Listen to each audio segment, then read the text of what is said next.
नमस्कार मंडळी. तर आज आहे गौरी विसर्जन आणि आजच्या दिवशी आपण दोरे घेतो. काही भागामध्ये दोरे घेण्याची वेगवेगळी पद्धत असते. तर आमच्याकडे दोरे घेण्यासाठी हे साहित्य वापरलं जातं. तर ही आहे सुतगुंडी आणि हिला हळदी कुंकू लावून मग दोरे घेतले जातात.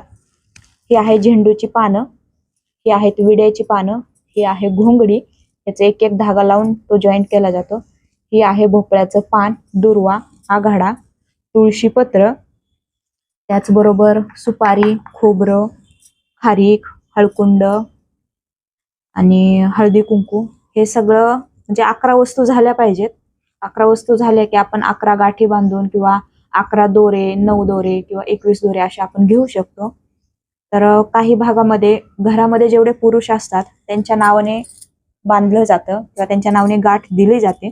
तर आमच्याकडे ह्या सर्व सुवासिनींचं जे वाण राहतं त्या वस्तूंना गाठ देऊन दोरे घेतले जातात. तर यामध्ये कोणीही चुकीची कमेंट करायची गरज नाहीये, कारण प्रत्येकाची पद्धत वेगळी असते.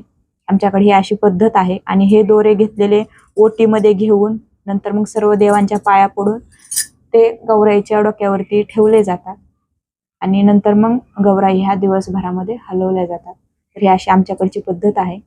तुमच्याकडची कशी असेल पद्धत हे मला कमेंटमध्ये नक्की सांगा आणि व्हिडिओ आवडला तर नक्की लाईक करा. चलो बाय.